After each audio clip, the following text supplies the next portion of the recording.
want to send it out to South Boston, where the mayor is about to address a construction accident with members of the fire department. Fire Commissioner Jack Dempsey. We arrived on scene about 1:40. We got a call of a building collapse. We arrived. There were 2 people that were injured that were able to be removed immediately. We had a 3rd victim that was trapped.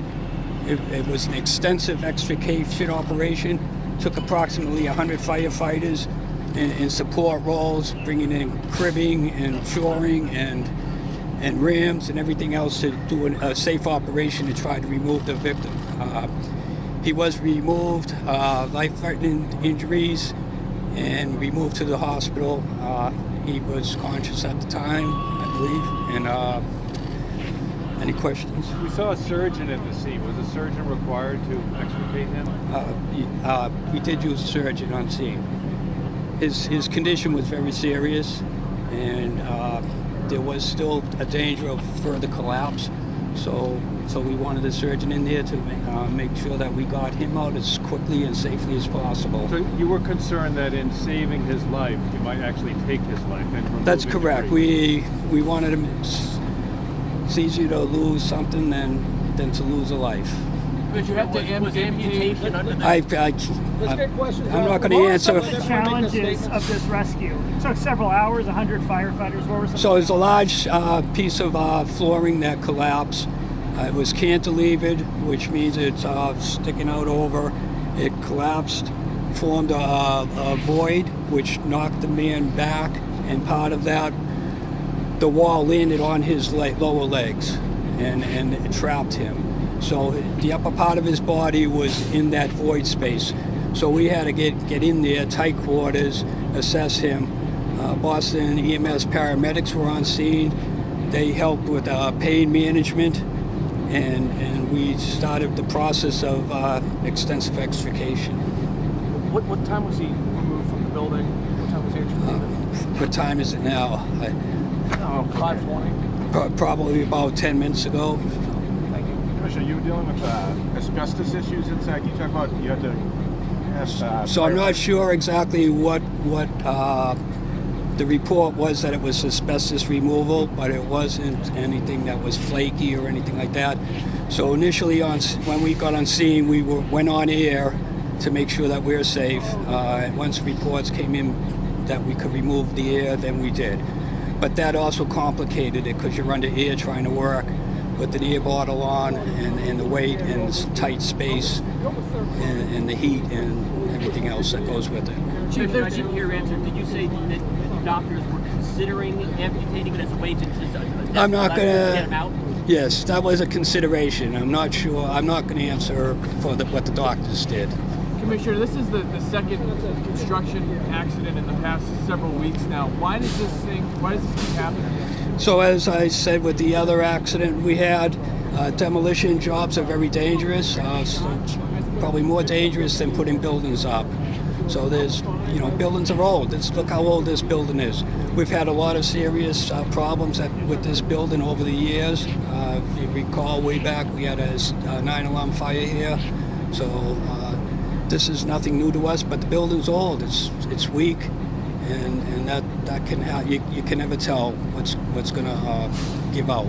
Do we know approximately how many workers were in the area at the time of the collapse? I don't. I only know of the 3 people on scene that were injured. Can you talk about the role of a tech rescue? I know you're guys, men and women, trained for that. So it's a specialized. A lot of our people are specially trained for tech rescue. So building collapse. So you need to be able to shore the building up, tunnel in, extricate somebody. Make sure that doesn't come down on you while you're in there. So there's a lot of different factors that go involved in that. Is there anything that can be done to prevent something like this from happening again through inspection services? How do you prevent this? You know what? It's permitted, I believe, and it's safety officers are on the scene. Like I said, it's if you can come up with a way of preventing these in the future, let us know, and we'll take that under consideration. Also about the patient himself, I mean, he was conscious through the whole thing? You were kind of keeping him calm? As far as I know, he was conscious through the whole operation. He was in serious pain, but the Boston EMS paramedics were treating him. They were right alongside him, giving him pain medication and whatever else was needed to try to relieve that, until we could get him out. It's a long time being trapped. In the end, what was it that finally freed him? Was the firefighters all there? The 100 firefighters able to lift it, or how do you in the end free him? So I have to get that information. We did some lifting, we did some cutting, and I'm not sure what the final piece was to move them. As far as the other two workers go, how did they sustain their injuries as well? Just minor injuries that I know of. They were right in the area. They were just fortunate enough to be knocked back and not knocked under. So I'll pass this on to some other EMS. Thanks, Commissioner. Good evening, everybody. I'm Stephen McHugh, MCHUGH, with Boston EMS, Deputy Superintendent. Tonight, EMTs and paramedics worked closely with the Boston Fire Department, and particularly the tech rescue and various components of the fire department, as well as the police department, to respond here, and we transported a total of 3 patients from here. They all went to different hospitals, and they all have varying degrees of injuries, and we are hopeful that they're all gonna survive this event. So they're all away from the scene at this time, and can answer any questions. What was being considered to rescue this third and the most serious guy? We saw the medical teams go in. What was under consideration and why? So as you can imagine, when things collapse, it can be hard to get people out, and it was taking a long time to get the last person out.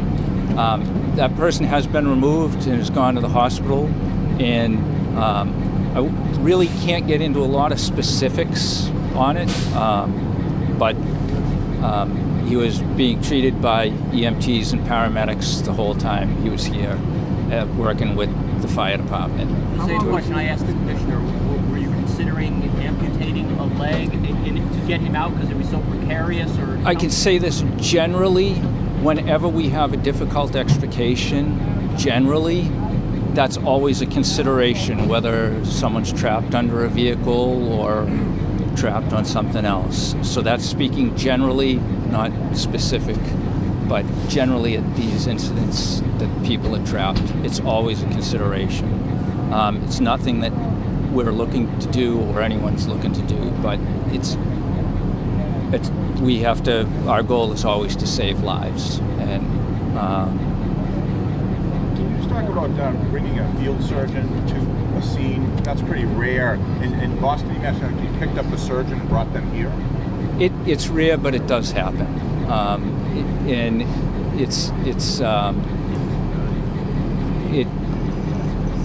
it's something that we practice for, and we have a plan for,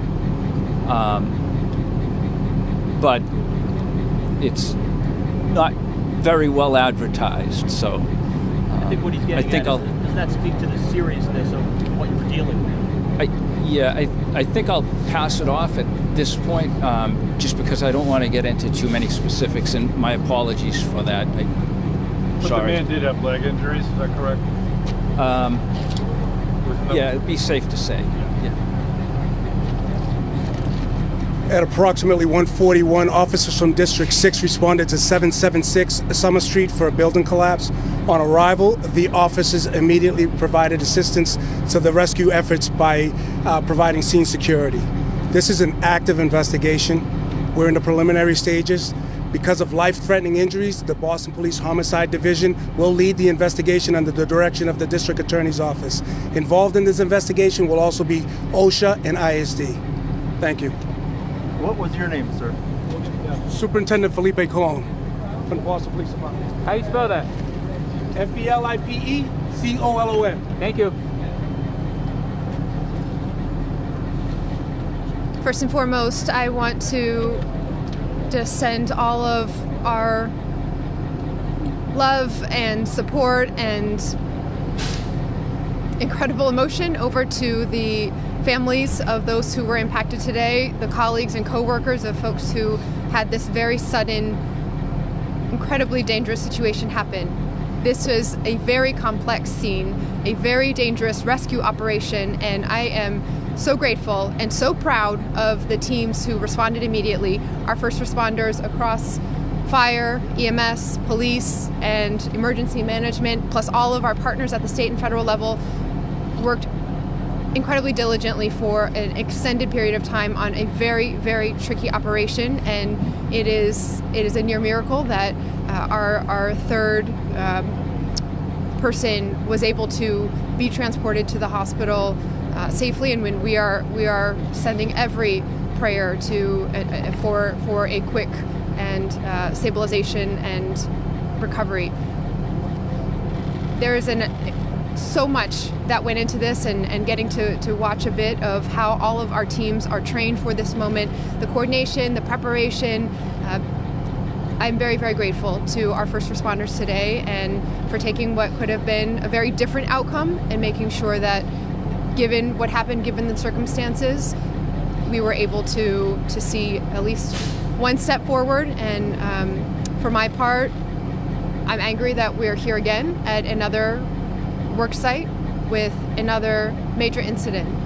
We're here as in other standard protocol, pausing the permits and making sure that there's a full investigation. OSHA has already been on scene before any work continues here, and to know that every worker, every family member of workers across our city need to know that it cannot be a question whether your family member will come home at night, whether they will be safe on the job. And so in that vein, I'm going to make sure that all of the information here, whether it is protocols or processes or structural issues, that we understand every bit of that so that we can be a city where there's a baseline of safety for all here.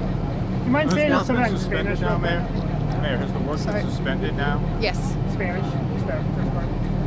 Es un momento muy crítico para las familias de las víctimas y estoy muy agradecida a todos los trabajadores de la ciudad de Boston, departamentos de Boston Fire, Police, Emergency Medical Services, porque sería posible un impacto muy diferente que ahora, y entonces es un milagro que es posible de proveer los servicios y el mecanismo para crear una oportunidad de transporte el víctima última del hospital, y es muy importante en mi administración de proveer un básico seguridad en cada tiempo, cada espacio de trabajar en Boston. Entonces es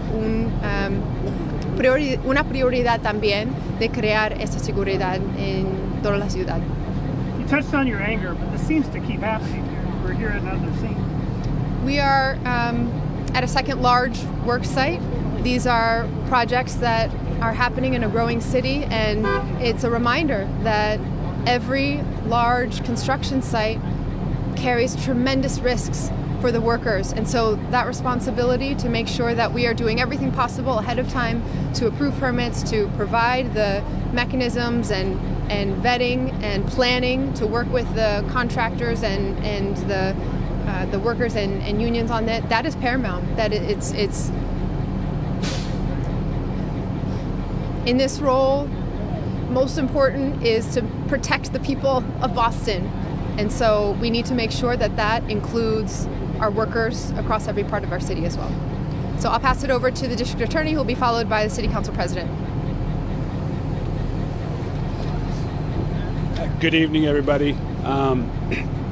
As you have heard and seen, we've had an incredibly professional and great response by all of our first responders to this incident. We owe all of them a debt of gratitude for the incredible work that they do and that they did here. Our office will assign one of our top prosecutors in these sorts of matters to this investigation, continue to work together with OSHA and the fire department and Boston Police Department and other first responders with regards to the investigation of this matter. I think we can all hope and remain to pray that going forward this will be not get any worse. We're glad that the individuals involved are out and safe, is doing and recovering, and we'll just continue in our investigation. Our involvement in these sorts of matters is always routine, always taking a good amount of time, and so we'll be busy at work doing that as we go forward with it. Can you say why it's being treated as by homicide detectives? Why it's under the homicide?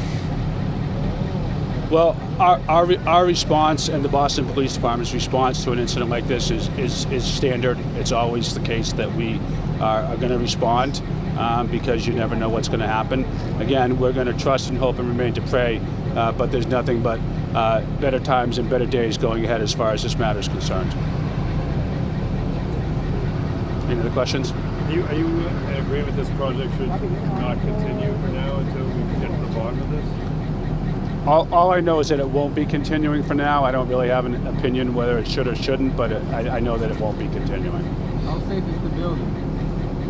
How safe is it? I don't know. You'd have to ask the experts, that structural engineers, to answer that question. Anything else? Okay, thank you.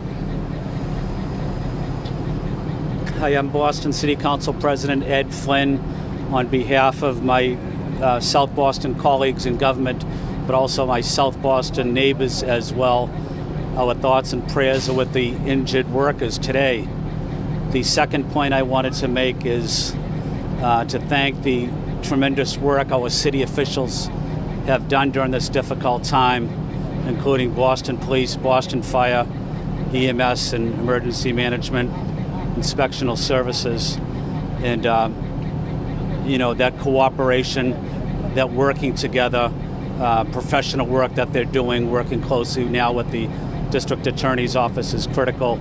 And as the Mayor said, this work of protection and making sure workers are safe on the jobs is our #1 priority, and that's something we will continue to strive for. Thank you.